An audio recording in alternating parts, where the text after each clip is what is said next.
Chapter 9. On the 8th day, Moses summoned Aaron and his sons and the elders of Israel. He said to Aaron, "Take a bull calf for your sin offering and a ram for your burnt offering, both without defect, and present them before the Lord. Then say to the Israelites, take a male goat for a sin offering, a calf and a lamb, both a year old and without defect for a burnt offering, and an ox and a ram for a fellowship offering, to sacrifice before the Lord, together with a grain offering mixed with oil. For today the Lord will appear to you." They took the things Moses commanded to the front of the tent of meeting, and the entire assembly came near and stood before the Lord. Then Moses said, "This is what the Lord has commanded you to do, so that the glory of the Lord may appear to you." Moses said to Aaron, "Come to the altar and sacrifice your sin offering and your burnt offering, and make atonement for yourself and the people. Sacrifice the offering that is for the people, and make atonement for them, as the Lord has commanded." So Aaron came to the altar and slaughtered the calf as a sin offering for himself. His sons brought the blood to him, and he dipped his finger into the blood and put it on the horns of the altar. The rest of the blood he poured out at the base of the altar. On the altar he burned the fat, the kidneys, and the covering of the liver from the sin offering, as the Lord commanded Moses. The flesh and the hide he burned up outside the camp. Then he slaughtered the burnt offering. His sons handed him the blood, and he sprinkled it against the altar on all sides. They handed him the burnt offering piece by piece, including the head, and he burned them on the altar. He washed the inner parts and the legs and burned them on top of the burnt offering on the altar. Aaron then brought the offering that was for the people.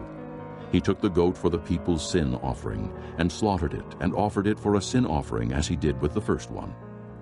He brought the burnt offering and offered it in the prescribed way. He also brought the grain offering, took a handful of it, and burned it on the altar, in addition to the morning's burnt offering. He slaughtered the ox and the ram as the fellowship offering for the people. His sons handed him the blood, and he sprinkled it against the altar on all sides. But the fat portions of the ox and the ram, the fat tail, the layer of fat, the kidneys, and the covering of the liver, these they laid on the breasts, and then Aaron burned the fat on the altar. Aaron waved the breasts and the right thigh before the Lord as a wave offering, as Moses commanded. Then Aaron lifted his hands toward the people and blessed them. And having sacrificed the sin offering, the burnt offering, and the fellowship offering, he stepped down. Moses and Aaron then went into the tent of meeting. When they came out, they blessed the people, and the glory of the Lord appeared to all the people. Fire came out from the presence of the Lord and consumed the burnt offering and the fat portions on the altar. And when all the people saw it, they shouted for joy and fell face down. Chapter 10. Aaron's sons, Nadab and Abihu, took their censers, put fire in them, and added incense. And they offered unauthorized fire before the Lord, contrary to his command. So fire came out from the presence of the Lord and consumed them, and they died before the Lord. Moses then said to Aaron, "This is what the Lord spoke of when he said, 'Among those who approach me, I will show myself holy. In the sight of all the people, I will be honored.'" Aaron remained silent.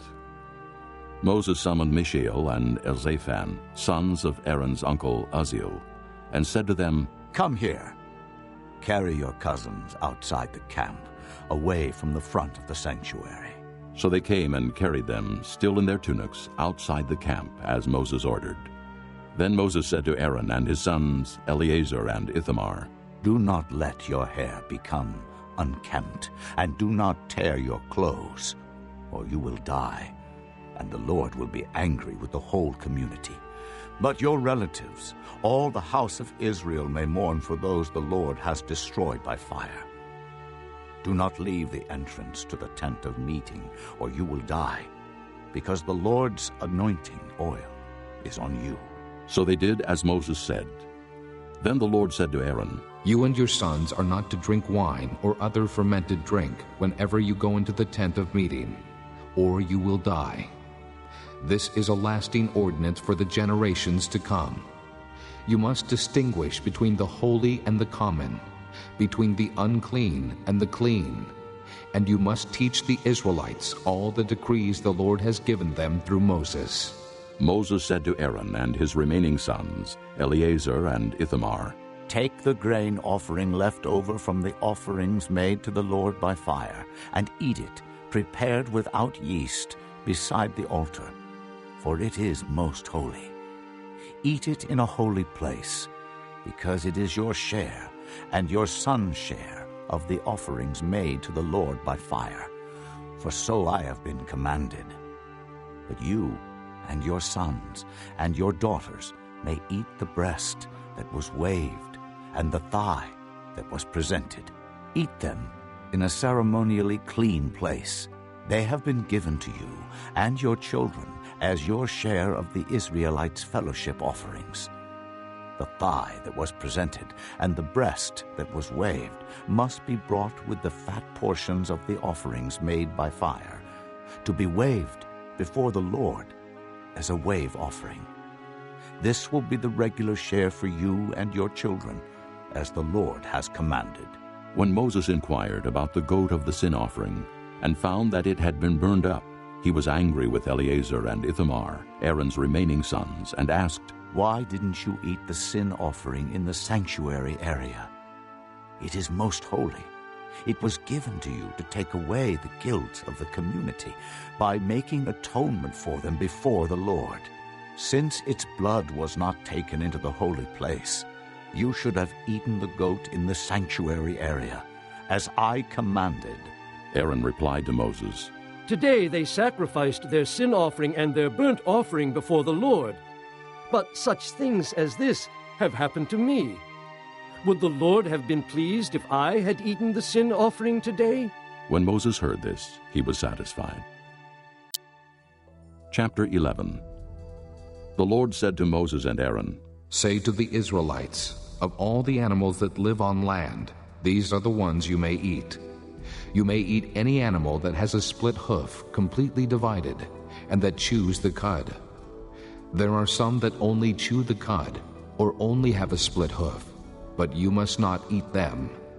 The camel, though it chews the cud, does not have a split hoof. It is ceremonially unclean for you. The coney, though it chews the cud, does not have a split hoof. It is unclean for you. The rabbit, though it chews the cud, does not have a split hoof. It is unclean for you. And the pig, though it has a split hoof completely divided, does not chew the cud. It is unclean for you. You must not eat their meat or touch their carcasses. They are unclean for you.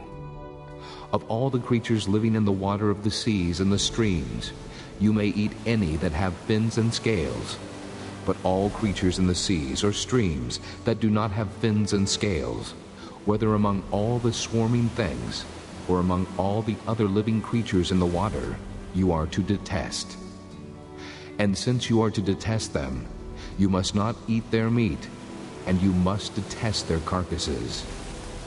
Anything living in the water that does not have fins and scales is to be detestable to you. These are the birds you are to detest, and not eat, because they are detestable: the eagle, the vulture, the black vulture, the red kite, any kind of black kite, any kind of raven, the horned owl, the screech owl, the gull, any kind of hawk, the little owl, the cormorant, the great owl, the white owl, the desert owl, the osprey, the stork, any kind of heron, the hoopoe, and the bat. All flying insects that walk on all fours are to be detestable to you.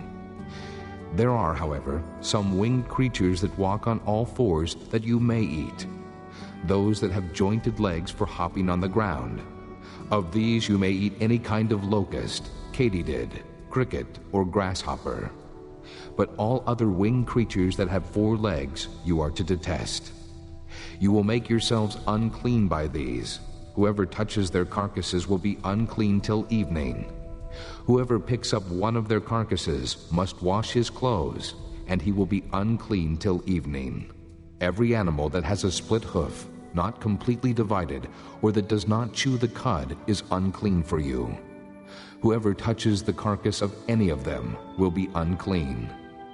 Of all the animals that walk on all fours, those that walk on their paws are unclean for you. Whoever touches their carcasses will be unclean till evening. Anyone who picks up their carcasses must wash his clothes, and he will be unclean till evening. They are unclean for you. Of the animals that move about on the ground, these are unclean for you: the weasel, the rat, any kind of great lizard, the gecko, the monitor lizard, the wall lizard, the skink, and the chameleon. Of all those that move along the ground, these are unclean for you. Whoever touches them when they are dead will be unclean till evening. When one of them dies and falls on something, that article, whatever its use, will be unclean, whether it is made of wood, cloth, hide, or sackcloth. Put it in water, it will be unclean till evening, and then it will be clean. If one of them falls into a clay pot, everything in it will be unclean, and you must break the pot. Any food that could be eaten, but has water on it from such a pot, is unclean, and any liquid that could be drunk from it is unclean. Anything that one of their carcasses falls on becomes unclean. An oven or cooking pot must be broken up. They are unclean, and you are to regard them as unclean. A spring, however, or a cistern for collecting water remains clean, but anyone who touches one of these carcasses is unclean. If a carcass falls on any seeds that are to be planted, they remain clean. But if water has been put on the seed, and a carcass falls on it, it is unclean for you.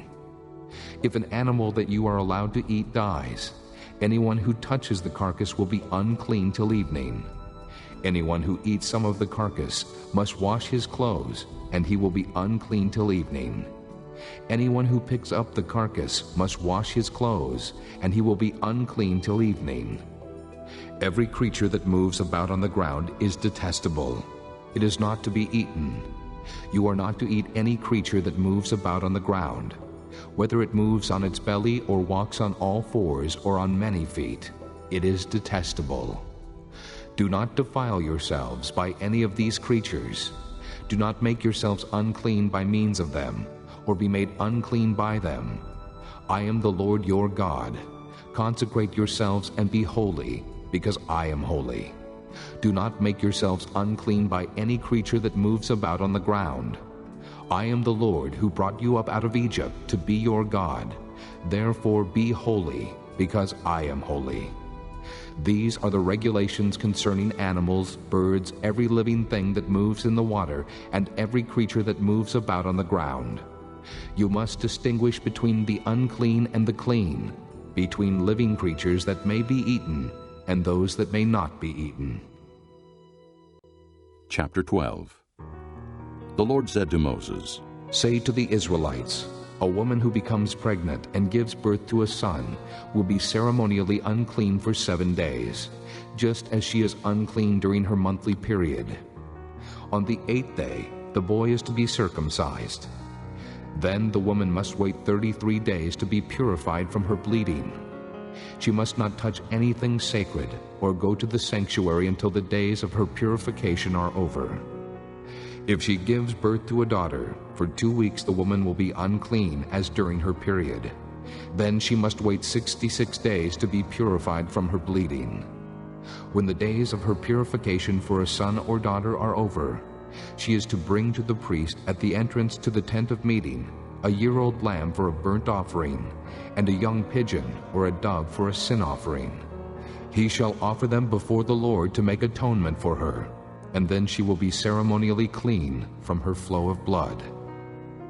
These are the regulations for the woman who gives birth to a boy or a girl. If she cannot afford a lamb, she is to bring 2 doves or 2 young pigeons, one for a burnt offering and the other for a sin offering. In this way, the priest will make atonement for her, and she will be clean.